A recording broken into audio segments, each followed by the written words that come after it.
안녕하세요. 서울에 거주하며 사무용품 전문업체에 다니고 있는 30살 중반 남성입니다. 오늘 제가 전해드릴 사연은 2년 전 뇌종양 판정을 받고 결국 제 곁을 떠난 아내와의 사연입니다. 제 자신조차 이게 꿈인가 생시인가 하루하루 볼을 꼬집어 올 만큼 아름다운 아내였습니다. 그런 아내와 저는 아내가 살아있는 동안 한순간도 어긋남 없이 서로를 아끼고 또 아끼며 사랑했습니다. 마지막으로 세상을 등지는 순간까지 제게 영원한 사랑이 무엇인지 알고 떠난 제 아내. 그럼 사연 시작하겠습니다. 저는 군대에서 전역한 뒤 대학에 복학하지 않았습니다. 잠깐 방황의 시간을 보내며 앞으로 무얼 하며 살아가야 할지 고민했죠. 특별할 것 없이 그 나이 즈음 청년들이 의례 그렇듯 친구들을 만나 자주 술을 마셨고 또 여유가 있으면 함께 나이트클럽 같은 데를 다니며 음주 가무도 즐겼습니다. 가정 형편이 넉넉하지 않아 방황하는 시간도 길지 않았습니다. 저는 결국 대학에 복학하는 대신 바로 사회에 나가 일하기로 결심했습니다. 저는 23살에 서울 종로에 있는 한 사무용품 회사에 취직했습니다. 회사에 입사하는데 특별한 자격이나 조건 같은 게 없었기 때문에 어렵지 않게 회사에 입사할 수 있었어요. 저희 회사는 복사기, 팩스, 복합기 같은 전문 인쇄기계를 다루는 렌탈 판매 전문 업체였습니다. 갱지, A4 용지를 시작으로 전지, OHP 필름 등 인쇄에 관련된 용품이란 용품은 거의 다 판매하는 회사였습니다. 회사는 종로에 있었지만 저는 종로구, 마포구, 영등포구, 심지어 금천구까지 다니며 회사 용품을 댔습니다. 저희 회사 기계가 필요한 곳이라면 어디라도 찾아가 일했죠. 초중, 고등학교, 대학교는 물론이고 글자나 그림을 넣고 인쇄를 필요로 하는 곳이라면 어떤 곳이라도 달려가 물품을 대고 AS를 했습니다. 처음 인쇄기계 다루는 일을 배우는 것을 빼면 어렵지 않은 일이었습니다. 회사가 정해준 매뉴얼대로 기계를 조작하고 기계를 필요로 하는 곳에 기계를 가져다 설치해주기만 하면 됐으니까요. AS나 기계 조작 문의가 들어와도 입사 당시 교육을 잘 받은 저였기 때문에 그 밖의 업무들 역시 그리 어렵지 않았습니다. 그렇게 23살에 일을 시작한 저는 29살까지, 그러니까 7년 동안 한 회사에 재직했습니다. 한 회사에 충분히 오래 일할 만큼 일했다 생각했고, 일한 시간만큼 제 통장에는 많지는 않았어도 제 수준에서는 꽤 되는 돈이 모였습니다. 저는 회사에서 퇴사한 뒤 모은 돈으로 어렸을 때부터 해보고 싶었던 샌드위치 장사를 하기 위해 창업 준비를 시작했습니다. 창업 준비가 막바지에 다다를 즈음이었습니다. 그때 제 고향인 마산에서 작은 횟집을 운영하고 계시던 부모님께 큰 문제가 생겼습니다. 전화를 걸어오시면 어머니께서는 비수기라 힘들다며 늘 투덜대셨던 겨울이었습니다. 하지만 12월 말에는 크리스마스를 기념하고 새해 일출을 보기 위해 제법 사람들이 마산을 찾았기 때문에 그나마 부모님 두 분 모두 손은 바빠도 마음이나마 조금이라도 넉넉히 지내고 계실 때였죠. 12월 27일이었습니다. 5일 뒤면 1월 1일이었기 때문에 그날 역시 꽤 손님이 많았다고 하더군요. 비수기 때는 값이 비싸서 경매장에서 가져오지 않는 생선 몇 종류가 있었는데 그때는 마침 손님들이 많아 그 생선들을 수소문해서 구해다 팔아야 할 정도였다고 했습니다. 점심시간부터 영업을 마칠 때까지 가게가 붐볐고 바쁜 하루를 보낸 저의 부모님은 가게를 정리하고 집에 돌아오셔서 간단히 씻고 바로 잠자리에 드셨다고 했습니다. 하지만 새벽 4시경 저희 부모님 가게 옆에서 마찬가지로 횟집을 운영하고 계시던 여사님께 전화가 걸려왔답니다. 전화기 너머 그 여사님은 다급하게 어머니께 말씀하셨다고요. 이봐 정씨, 이걸 우야문 줬노. 빨리 가게로 온나. 지금 가게 난리다 난리. 활활 불타고 소방차 경찰차 오고 난리라 안 가나. 빨리 당장 가게로 온나. 가게 앞에 도착한 부모님은 바닥에 무릎을 꿇고 망연자실 넋이 나간 채 계셨다고 합니다. 저희 부모님 가게는 물론 양 옆에 있던 회집까지 총 3가게가 모두 화재로 전소된 것이었죠. 화재의 원인은 끝내 밝혀지지 않았습니다. 경찰, 소방서, 구청 관계자는 단지 화재의 원인을 누선에 의한 화재라 추정하고 진단했을 뿐 끝끝내 정확한 화재 원인은 밝혀내지 못했죠.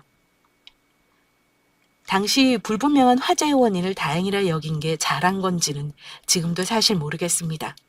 하지만 그 때문에 저희 부모님은 화재 귀책 사유를 소명할 수 있으셨습니다. 화재에 책임이 없으셨다는 말이죠. 하지만 문제는 화재 이후에 부모님께서 살아가실 삶이었습니다. 전소된 가게를 완전히 철거하고 정리하는 데만도 적지 않은 돈을 들인 부모님이셨습니다. 순식간에 바닥에 나앉았다. 아주 알거지가 됐다. 그 말이 딱 저희 부모님을 두고 하는 말 같았습니다. 화재로 가게를 잃은 저희 부모님은 얼마 되지도 않는 당신들 전셋집 돈마저 빼 화재 난 건물을 철거, 처리해 본래 주인에게 되돌려줘야 했던 겁니다. 마땅히 그렇게 했어야 하는 일이고 지금 역시 그때 제가 한 일이 참 잘한 일이라는 생각이 듭니다.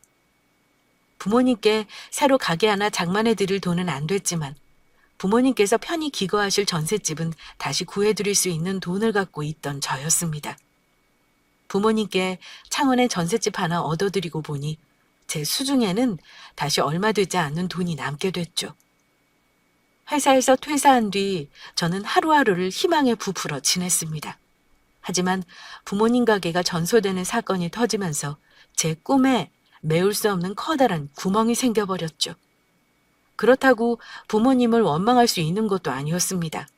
아니 도리어 원인을 알 수 없는 화재 때문에 당신들 삶의 터전마저 모두 잃어버린 부모님을 위로해드려야 했죠. 창업 준비를 접은 저는 염치불구하고 다시 전 회사에 돌아와 일했습니다. 부모님 사건, 이루지 못한 꿈, 하루하루가 지겨웠습니다. 7년 동안 해오던 일과 그 지겨움을 매일매일 다시 반복해야 했죠. 창업할 희망에 매달 적금 붓는 재미라도 있었지만 회사에 다시 돌아온 저는 월급을 받아도 상여금을 받아도 전혀 즐겁지 않았습니다. 그저 숨이 붙어 있어 일하고 또 일하고 그저 일하기만 했을 뿐이었습니다. 잠에서 깨고 먹고 일하고 자고 먹고 일하고 자고 몸이 건조한 날들이 계속됐습니다. 그렇게 한 해가 갔고 다시 겨울이 찾아왔습니다. 12월이었습니다. 회사 근처에 미술학원이 하나 있었는데 12월 이전에는 2~3달에 한 번 갈까 말까한 작은 미술학원이었습니다. 저희 회사에서 되는 물건도 몇 안 됐고 학원에서 쓰는 저희 복합기도 아무 탈이 없어 AS 하러 갈 일도 거의 없었죠. 하지만 12월이 돼 보니 그 학원의 미대 입시 준비 화고들을 대기 위해 일주일에 적게는 3번, 많게는 5번까지 방문해야 했습니다. 그리고 운명적으로 저는 학원에서 아내를 처음 만나게 됐습니다. 처음 본 아내는 어깨까지 내려오는 머리를 끈으로 단정하게 묶고 있었습니다. 피부는 어찌나 하얗던지 혹시 어디 아픈 사람이 아닌가 물어보고 싶을 정도로 새하얀 피부를 갖고 있었죠. 진한 눈썹, 오뚝하니 잘생긴 코, 옅게 비치는 선홍빛 입술까지 어디 하나 빠지는 데 없는 아내였죠. 저는 그날 이후 아내 학원에 방문하는 날 아침이면 잠에서 깨 샌드위치 만들기에 바빴습니다. 만든 샌드위치를 잘 포장해서 회사 냉장고에 보관해 두었다가 아내 학원에 방문할 때 아내만 확인할 수 있는 학원 구석 작은 캐비닛에 샌드위치와 흰 우유 500ml를 넣어두었죠. 사랑이었습니다. 제 삶에 첫사랑이 찾아온 거였습니다. 아내 학원에 방문한 그날 역시 별다를 것 없고 특별할 것 없이 그동안 해온 대로 캐비닛에 샌드위치와 우유를 두기 위해 캐비닛을 열었습니다. 캐비닛을 여는데 저는 잠시 놀란 채 서 있었습니다. 고스란히 비어 있어야 할 자리에 웬 노란 포스트잇 메모지가 한 장 붙어 있었거든요. 그 포스트잇에 이렇게 적혀 있었습니다. 사람이 사람을 좋아하면 좋아한다고 말을 해야지. 언제까지 샌드위치랑 우유만 두고 가실 거예요? 그동안 빵, 우유 잘 먹었어요. 제 전화번호 남겨요. 이쪽으로 메시지 남겨주세요. 근사하지는 않더라도 맛있는 밥 살게요. 아내가 적어 남겨둔 메모였습니다. 그 인연을 시작으로 저와 아내는 정식으로 교제를 시작하게 됐습니다. 아내는 저보다 7살은 어렸습니다. 대학을 갓 졸업했지만 미래에 촉망받을 만큼 재능 있는 작가였기 때문에 대학을 졸업하자마자 종로 근처에 화방과 학원을 낸 사람이었습니다. 아내는 기품 있고 또 순한 사람이었습니다. 또 더없이 지적인 사람이었습니다. 하지만 자신의 일이나 경제적인 일을 처리할 때만큼은 어떤 누구보다 차갑게 느껴질 정도로 냉정한 판단을 내리는 현명한 여자이기도 했습니다. 연애를 시작하고 아내를 따라 서울, 대전, 대구, 부산 할 것 없이 유명 전시회가 열리는 곳이라면 어디든 아내를 태우고 다녔습니다. 그림 같은 것에 소양이 있으리 만무했던 저는 말 그대로 아내를 차에 태워 전시회에 데려다 줬을 뿐 함께 전시회에 들어서면 까막눈이 돼서는 아내가 혹시 제게 어떤 질문이나 하지 않을까 하고 전전긍긍해했죠. 또 아내는 참 많이 읽고 또 쓰는 여자였습니다. 미술대학 실기 입시로 하루하루 바쁜 시간을 보내고서도 아내는 저의 집에 오는 날이면 언제나 책 읽는 건 물론 거르지 않고 글을 썼습니다. 몸이 안 좋거나 아픈 날에만 겨우 책을 읽지 않은 사람이었고 그렇대도 일기라도 꼭 쓰고 잠자리에 드는 사람이 제 아내였습니다. 아내는 마포에 있는 부모님 댁에서 나와 혼자 지내고 있었기 때문에 저와 연애를 시작한 지 5개월이 지났을 때 자신의 집을 완전히 내놓고 저의 집으로 들어와 함께 생활하기 시작했습니다. 그렇게 7개월 정도 아내와 행복한 시간을 보냈을 때입니다. 아내는 그때 제 아이를 임신하게 됐습니다. 임신 사실을 알게 된 아내는 제가 생각했던 것과 달리 담담히 말하고 행동했습니다. 저는 당연히 아내가 아이를 지우자고 말할 줄 알았습니다. 왜냐하면 저는 변변한 대학을 졸업한 것도 아니었고 모아둔 돈도 얼마 없었기 때문입니다.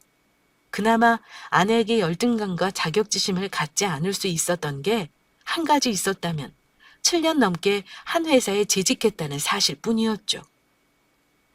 제가 생각했던 것과 정반대로 아내는 담담히 아이를 잘 낳아 키우고 싶다 말했습니다. 잠시 앞으로 내가 아내와 태어날 아이를 감당할 수 있을까 고민했지만 그것도 잠시였습니다. 아내를 누구보다 사랑하고 있었기 때문입니다. 그리고 아내 몸에 잉태된 아이를 잃고 싶지 않았습니다.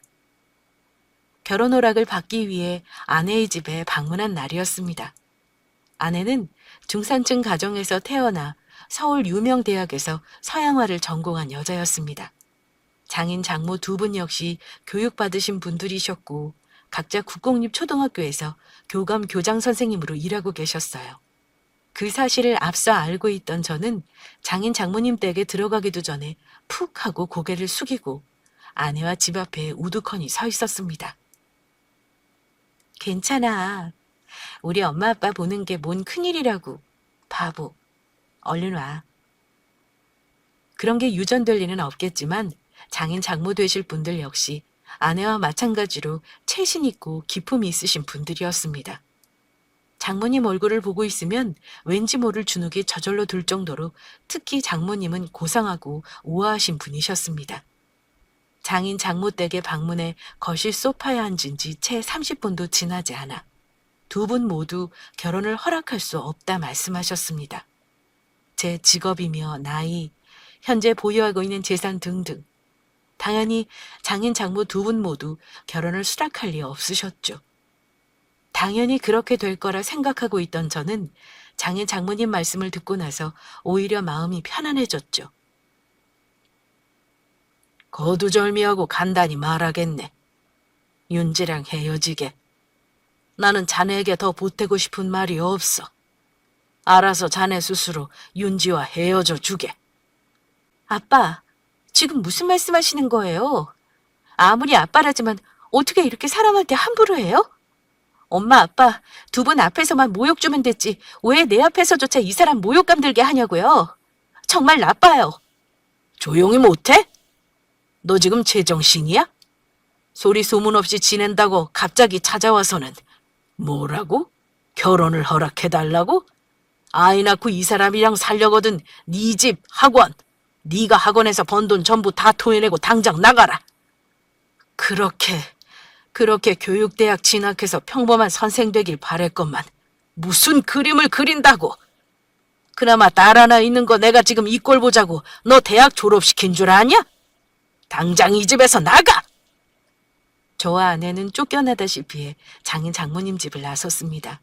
그런 아내는 이틀도 지나지 않아 집, 학원, 재산 같은 건 이제 모두 필요 없다며 아이를 낳겠다고 말했습니다. 다시 한번 생각해봐, 윤지야. 그래, 네 말대로 결혼식, 혼인신고 그런 게 다 무슨 소용이야. 하지만 네가 아이 낳고 매일 아이, 나랑 얼굴 맞대고 한 집에서 부대끼며 사는 건 또 다른 문제야. 네가 갖고 있는 걸 모두 포기해서라도 우리 아이 낳고 싶고 그만큼 나 사랑해주는 것도 알아. 눈물겹도록 잘 안다고. 하지만 윤지야, 그래도 다시 한 번만 더 생각해봐. 지금 당장은 우리 좋아 죽고 못 살지만 그거 영원한 것도 아니야, 사랑. 제 말을 들은 아내는 천진난만한 아이 얼굴이 돼 말했습니다. 웃겨, 김규석. 영원한 사랑? 그런 건 또 무슨 소용이야? 그런 건 다 말장난이야, 말장난. 하루하루 오빠랑 웃고 떠들고 밥 먹고 함께 잠자리 들고 이런 하루가 사랑이야. 잘 알지도 못하면서 바보. 결혼식도 혼인신고도 다 필요 없어. 난 이제 오빠랑 세상에 올 아이만 있으면 그걸로 충분해. 냉정하게 생각해.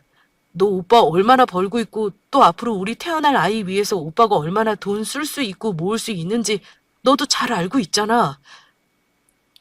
아이 태어나면 육아 때문에 넌 일도 못할 거고 우리 생활 정말 빠듯해질 거야. 아니, 빠듯한 게 아니라 지겨워질 수도 있어. 지겨워질 정도로 가난하게 지낼지도 모른다고. 됐네요.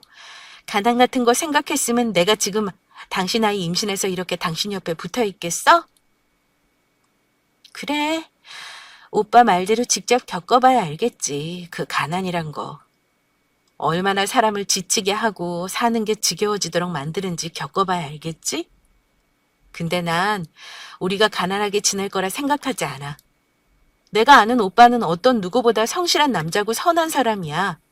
설사 당신이 사고든 사건이든 어떤 일 때문에 일할 수 없게 된다고 해도 그때는 내가 일하면 돼.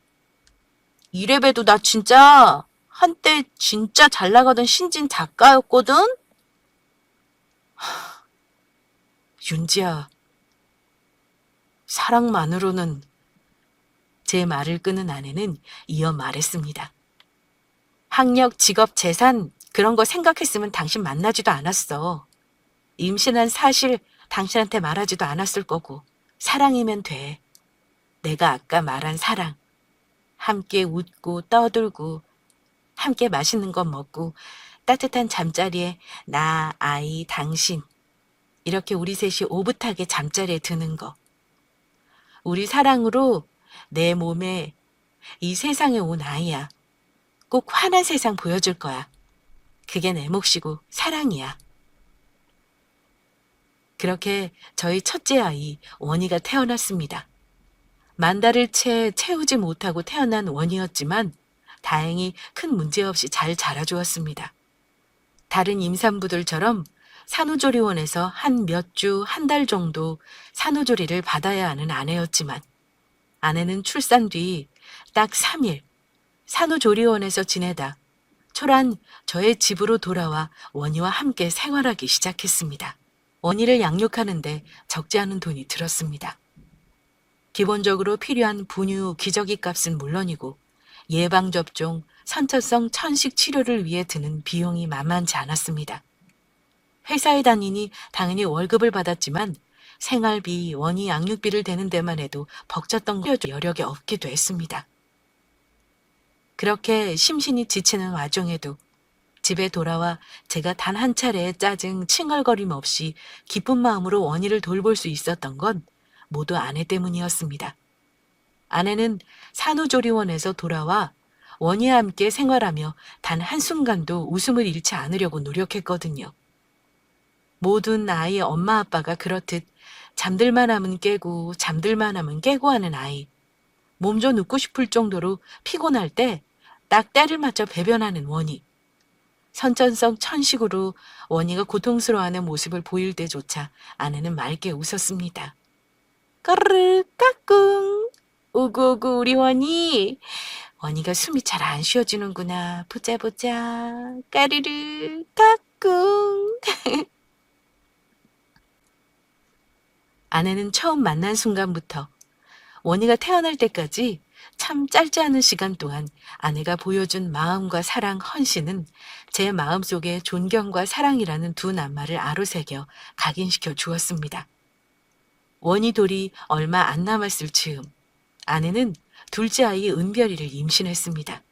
본래 겁이 많고 소심하고 걱정이 많은 저와 다르게 아내는 그때 역시 은별이를 임신한 게 경사고 또 축복이라며 기뻐했습니다.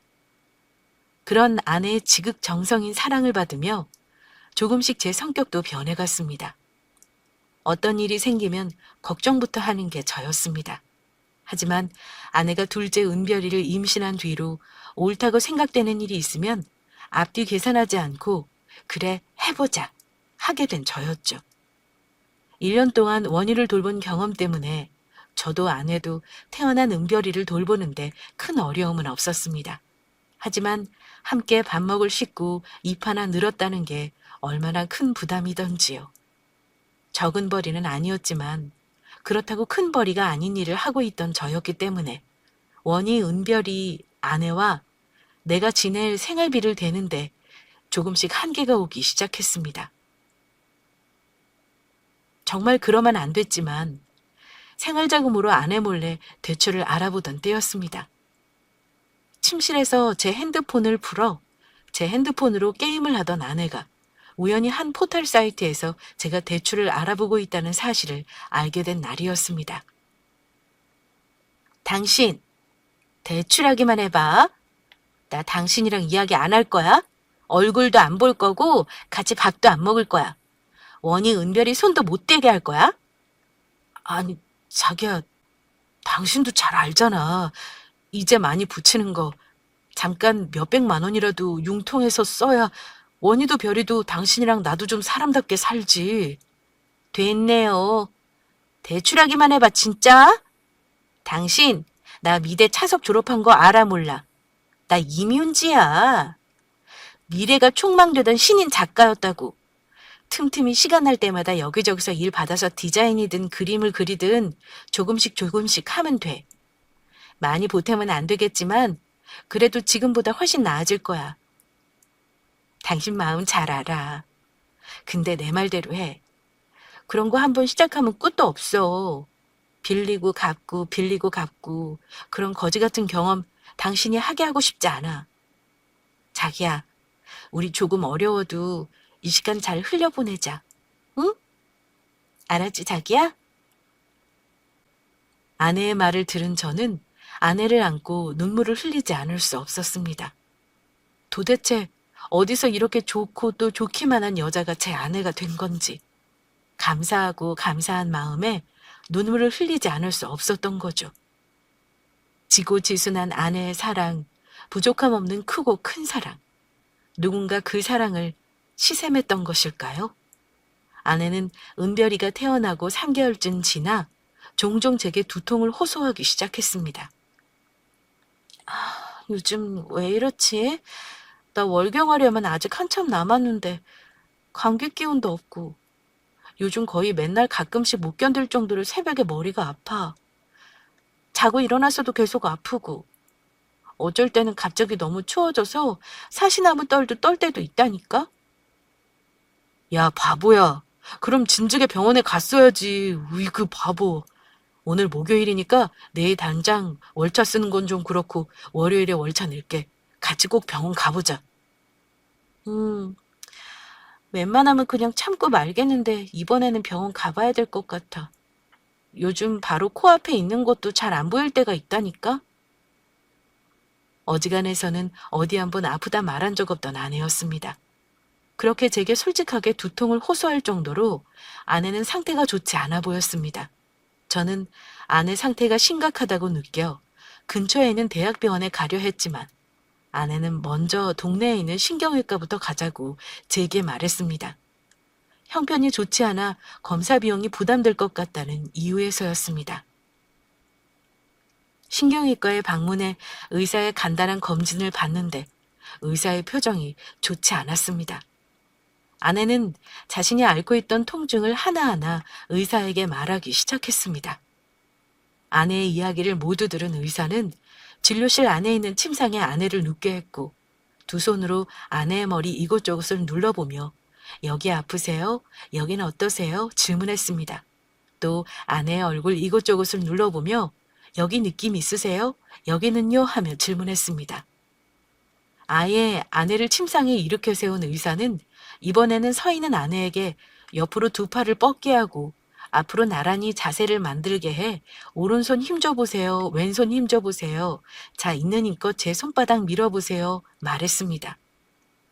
검사가 모두 끝났던지 의사는 저희 부부를 의자에 앉히고 나지막한 목소리로 말했습니다. 알고 오셨는지 모르겠지만 저희 병원은 의원급 병원입니다.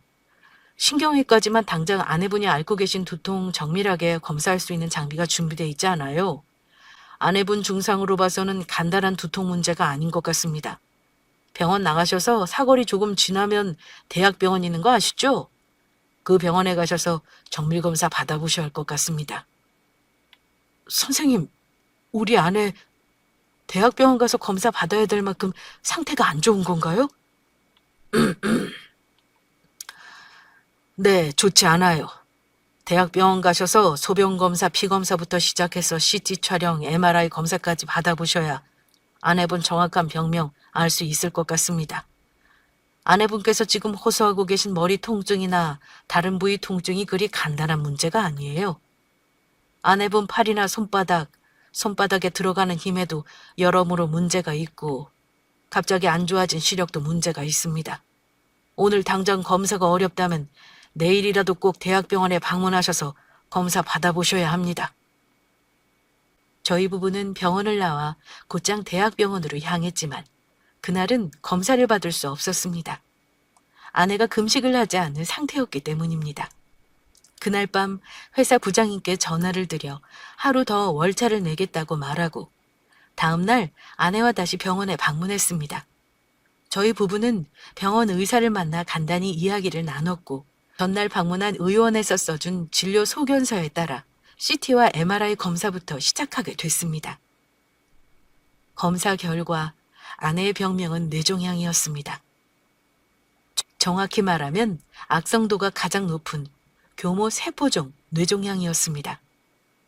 검사 결과가 나오자 의사는 저희 부부를 앉혀두고 앞으로 어떻게 치료할 건지 방법을 말하기 시작했습니다.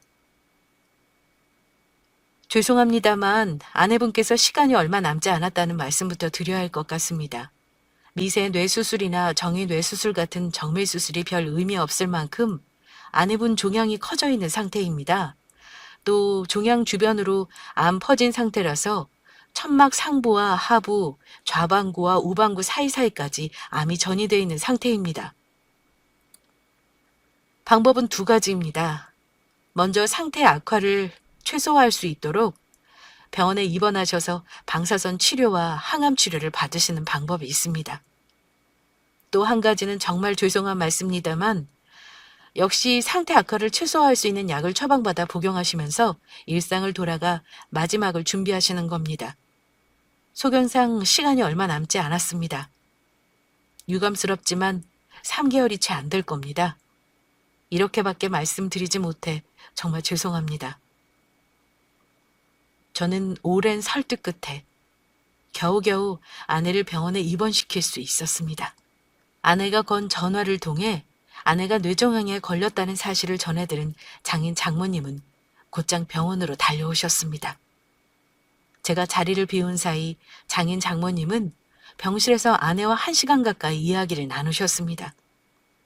병실에서 나온 두 분을 뵙는데 장인어른 얼굴에는 피로가 가득해 보였고 장모님 눈가에는 눈물 자국이 얼비쳤습니다.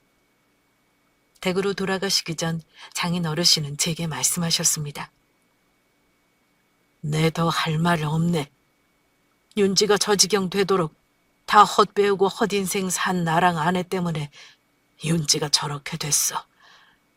그때 윤지랑 자네 결혼식만 올리게 했어도 내 이 가슴 이토록 깊은 한이 남지 않았을 텐데. 내 더 할 말 없네. 미안하네. 미안해. 장인 어르신은 푹 고개를 숙이시고서는 제 두 손을 당신의 두 손으로 따뜻하게 감싸주시며 말씀하셨습니다. 장인 장모님이 돌아가신 다음 날부터 바로 항암 치료가 시작됐습니다. TV 드라마나 영화에서만 보던 항암 치료. 정말 무섭더군요. 아내는 항암 치료제가 시작된 지 하루도 지나지 않아 심한 구토를 하기 시작했고 일주일이 지나자 조금씩 머리가 빠지기 시작했습니다. 그렇게 다시 일주일이 지나니 이제 온종일 기침을 해대기 시작했습니다. 의사 말로는 골수 기능이 억제돼 백혈구 수치 감소로 면역력이 약해져 폐렴이 생겼다고 했습니다. 여보, 나 그만하고 싶어. 나 당신이 그렇게 간절하게 원하고 바라서 시작한 치료지만 나 이제 그만할래. 너무 힘들어. 얼마 남지도 않은 시간 이렇게 원이 별이도 못 보고 고통스러워만 하기 싫어. 여보 제발. 나 퇴원할래. 그렇게 저희는 치료를 중단하기로 하고 병원에서 퇴원하기로 한 날 아침이었습니다. 아내는 침상에 앉아있고 저는 분주하게 아내와 제 짐을 정리하기 시작했습니다. 정리가 끝나자 아내는 제게 잠시 자신의 옆에 앉아보라 말했습니다. 그러고는 말하기 시작했습니다. 자기야, 어려운 결정해줘서 고마워. 우리 정말 얼마 안 남은 시간 같이 웃으면서 보내자. 알았지? 그동안 당신도 나도 정말 힘들었잖아. 그리고 할 만큼 했고. 나랑 약속하는 거다? 병원 나가면 땡 하고 하하하하하 웃는 것만 하기로? 알았지? 아내의 말을 듣고 있던 저는 결국 참았던 눈물을 터뜨렸습니다.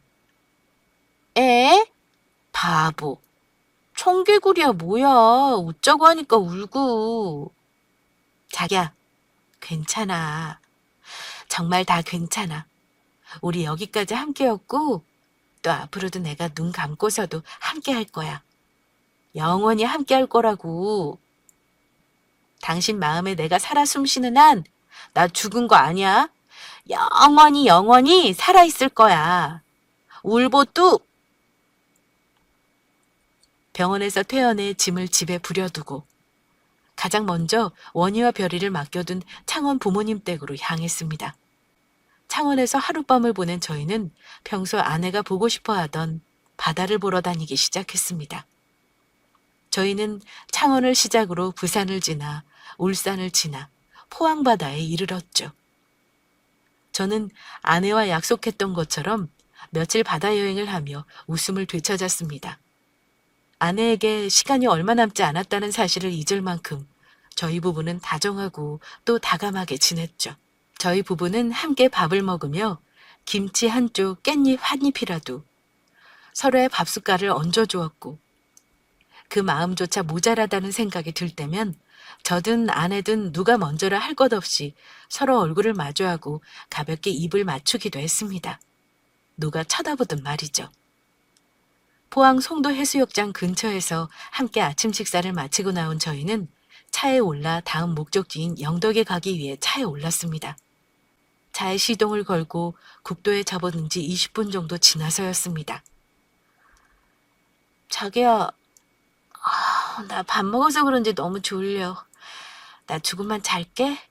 영도 금방 가니까 혼자서도 잘 갈 수 있지?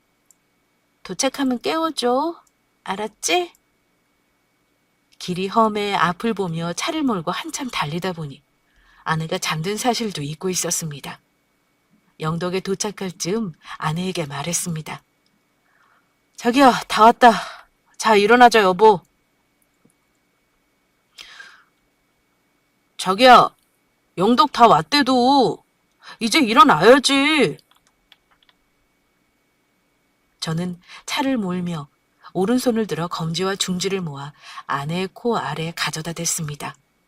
아내는 더 숨 쉬지 않았습니다. 차를 모는 것에만 정신 팔려 있던 저는 아내의 고개가 오른쪽 깊이 기울어져 있다는 사실조차 모르고 있었습니다.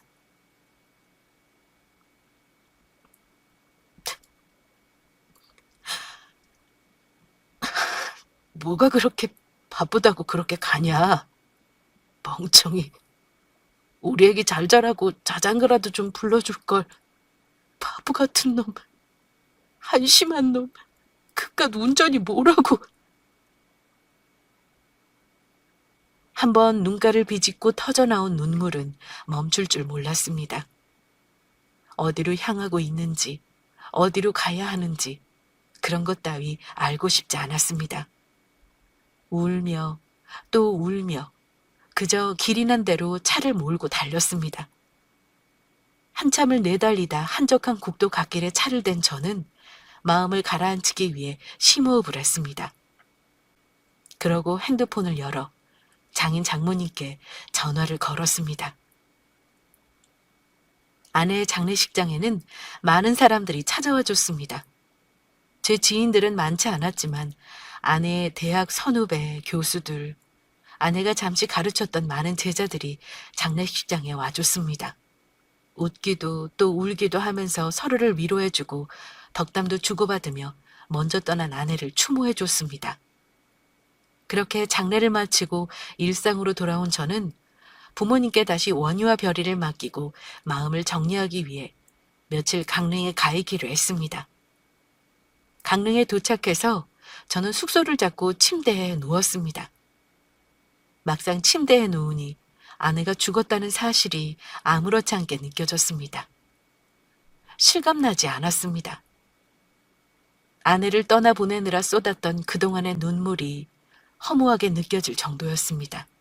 당장 핸드폰 벨이 울리고 전화기 너머 아내가 자기야, 김규석 하고 말해줄 것 같았습니다. 팔을 베고 모로 누워 눈을 감자 바닥까지 모두 마른 줄 알았던 눈물이 다시 뺨을 타고 흘러내리기 시작했습니다. 살면서 몇 번 죽고 싶다 말해본 적 없던 저였지만 정말이지 할 수만 있다면 다시 한번 아내를 만날 수만 있다면 그렇게라도 하고 싶었습니다. 한참을 울다 정신이 든 저는 핸드폰을 열어 핸드폰 바탕화면에 있는 저희 가족 사진을 내려다봤습니다. 돌아가야 했습니다. 원희와 별이가 있는 곳으로 말입니다.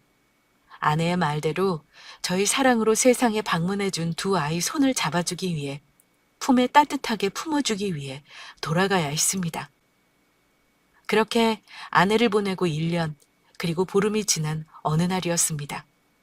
일상으로 돌아온 저는 여느 날과 다를 것 없이 차를 몰고 고장난 복합기를 고치러 가던 중이었습니다. 사거리 신호를 받고 교차로를 빠져나갈 때 핸드폰 알림이 울렸습니다.